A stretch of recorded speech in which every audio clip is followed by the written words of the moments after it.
What is going on, everyone? It's TK and welcome back to another video. Now in this video we're gonna see if the Rage Gem and Double Overgrowth is better than the Healing Tome and one Overgrowth inside the Root Rider army. So let's dive in and see what's going on in CWL. So currently we're actually having a war with Lost 3 and they are a really good clan. But they failed one attack, which is 90%. We failed 97%. So if we triple the rest, it will be crazy. It will be a win for us, and we've been doing quite well. If you can take a look here, we've done a 44 star and it was unfortunately a 99% time fill, and now it's a 97% time fill. So a bit unlucky, but we're gonna dive into my friend Amir's attack, Amir's Catman, and he's gonna be showcasing you guys the double overgrowth with the Rage Gem.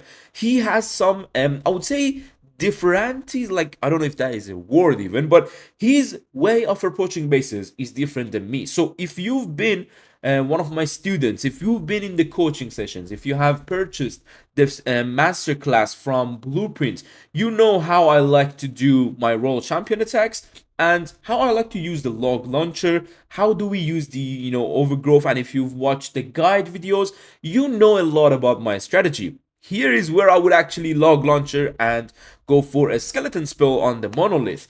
But what he does is he actually starts the attack into that area, and now from the other side he tries to have a further point while drop of the king and queen.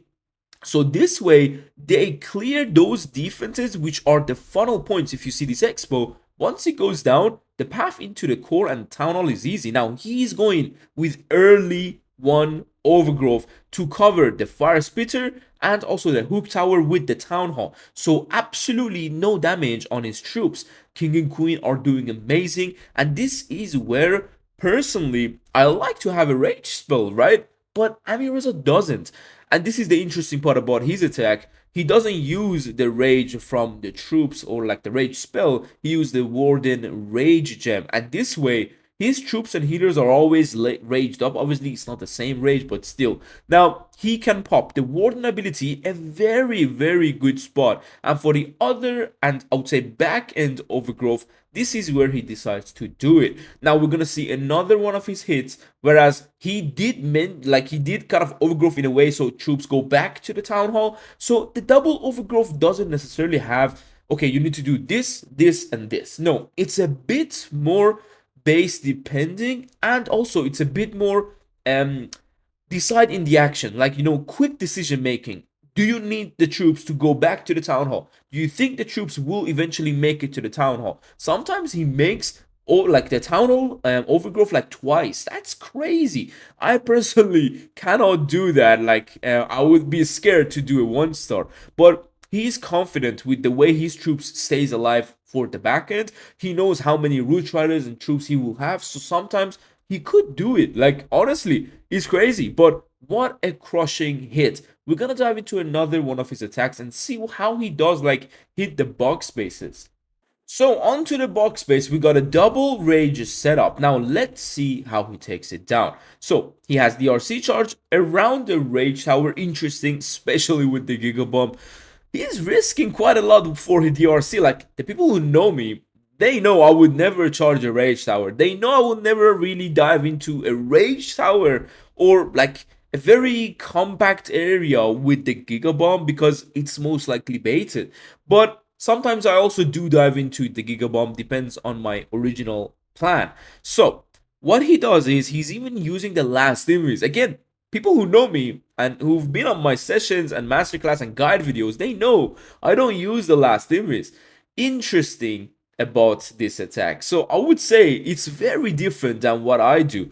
And it's just quite interesting, man, honestly. So he's having the queen on this side, tries to probably finish off that ricochet cannon, and Root Rider straight into the town hall. That's very interesting. What about this wizard tower? Aren't they gonna like go out? Maybe he's gonna drop the king onto the wizard tower. That's something I would do. Yes, he's dropping the king a bit further away. Okay, interesting. He's overgrowthing the core first. That's quite neat, I can't lie. So we got the ice golem there. Is he gonna wall break the king or not? I don't actually know. But now he has all this army combined together as 1. So he has the queen with the army now. He has the king very close to the army. He's diving into a very heavy damage area so he can pop the warden ability. And this is why you can see the healing tome and the rage gem combo together is not really effective on all bases. That's why you see it a lot. But honestly, if you're doing legends, guys, the eternal tome is the best option. So you have to kind of switch about the rage and the heal together, not having them together. Now he's having the back end overgrowth again to completely shut down these buildings, so his troops can again march together and crush this back end. He got 4 root rider attack, like root riders going through the back end. That's kind of crazy, guys. Like, you can't tell me having 4 root riders on a double range base is insane. But yeah, he has the king ability, and this is sometimes the difference between him and me, because I actually pop the king super early sometimes. I don't need the king to go low on HP. I pop it just to damage a few defenses so my root riders stay alive and we go all together again into the back end. Now let's take a look at the similar base, but my version of the Royal Champion charge and the one overgrowth with the healing tome. So obviously the both of the armies will be down below in the description. Now what I do is I actually just need the monolith. Guys, it's funny. Like, I know the people who've again know me, they understand what I mean. Once I say I'm not going for any value, Amir with the earthquake spell, he went for a rage tower and spammed into the town hall. But look at me. I got one wizard tower and the monolith. This is where I want to show you the power of the army, right? You need to see which army is easier with less risk, easier world champion, and more power. So let's check this out. Now obviously I kind of forgot to drop the poison, but it was a bit late now. It doesn't matter, to be honest. We just swagged it, whatever. But you can see how this area was fully baited with the tornado and the giant bombs. We're still getting spun around. King and witches on the outside doing it. Queen will follow the king, and this is where when I'm diving into enemy rage tower, I pop my own rage and warden ability to get through this area quickly, and I will overgrowth the other side. So my root riders and RC will now come back down to where my king and queen is, and look at this king ability trying to grab those Teslas, and I'm gonna finish off this wizard tower just to take less damage on that back end. So we got some nice traps being triggered, one free spell for the minion prince. I do have headhunters to go through that, and now we have the back end, which we got 4 heroes alive. So this is the difference. One overgrowth for me was always enough. I never really needed 2, especially when sometimes people who need 2 overgrowth, it means they haven't gotten 2 very heavy sides of the base yet. That's why in the tournament sometimes you see 2 overgrowth, because the damage is a lot. But my attack, I don't get value, but yet 1 overgrowth is enough. That's something very weird about this army, and I haven't been able to explain how is it so strong. And yeah, honestly, I don't know. But with Amir, he went and got value still, but he still needed 2 overgrowth to get through the base. So obviously you can see how the things go. And by the way, I do have 1 rage spell.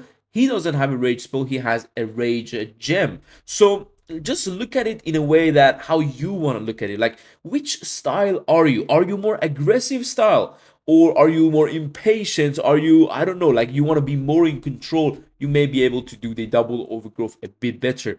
I personally think my strategy is easier to learn and easier to perform, especially because double overgrowth, you technically need to have good timing with the first one and the second drop. So the moment you drop the second one, you either have to go back to where you dropped the first, or it needs to be in an area whereas it gives you still a good funnel so you can finish off the base strong. Obviously, it all takes practice, but let's move on to one of my other hits. Now on to the next base. I want to show you something interesting, because this one I also don't get much. So originally, my Royal Champion charge is always to cut. It's never to get the funnel. And yeah, I managed to do that here, so I get the cut. But look at the value here. Now, obviously on these bases, I really like to get one of these ricochet cannons so I can start into the other one. But what happens was there was some Teslas and there is some distraction with the heroes. So my RC is doing some weird stuff. And yeah, I don't use the last invis, so now you can see how when we're close to the town hall, I want to back-to-back invis so we don't take damage. And yeah, we just simply got the multi-gear tower and a wizard tower and a few Teslas. So yeah, the value isn't there. Now, one thing I do is I make sure I get the funnel point of this base, these two little defenses, so we can have access into the core of the base. With the root riders and everything dropped down below, with the wallbreaker and barbarians to funnel the king into an holy hook tower. The giants get cooked. Later, you can see my king also will get cooked. But look at, again, the king ability, I pop it because I want to get the funnel point. My rage and the healing tome into the core of the base, going with a nice overgrowth to completely shut down those side of the bases and funnel the troops into again where my king is. So this way they can all stay together and compact. They don't go separated. If you want to like overgrowth the scatter shot, your troops will split and you don't want that. So obviously this is how I do my root rider attacks. And you guys tell me, which one do you prefer? Obviously, for my strategy, I actually always have a free spell and an invisibility on the back end. You cannot catch me without any of those. Like, I will always have those two spells that you can use with either your RC, your queen, your king, your warden. You can be flexible on the back end. You can have control for the back end.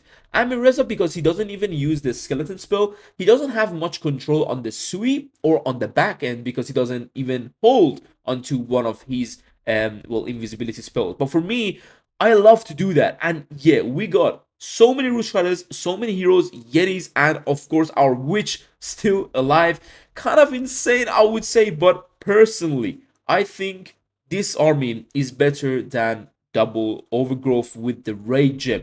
That's just me, and I think if people want to switch from one of the armies to the other one, it will be hard at first, but you might find it easier no matter what strategy you are. I think they are both in the same level generally, but for me, I prefer my version because simply I'm more used to it, and by the time now I want to switch and learn and do mistakes and then adapt, it's a bit difficult at this point.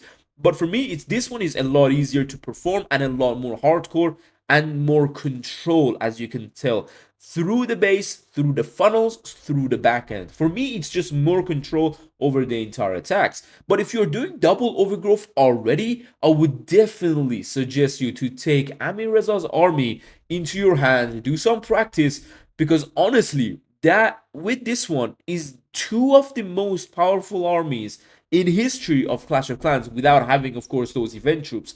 These two are super strong. Definitely suggest you to run either one of these. At least if you're running something that is not these ones, you're simply missing out. And if you're doing fails, it's because you're not running these ones. Trust me, the links are down below in the description. Hopefully you guys enjoyed this video. See you soon in the next one. Take care and peace.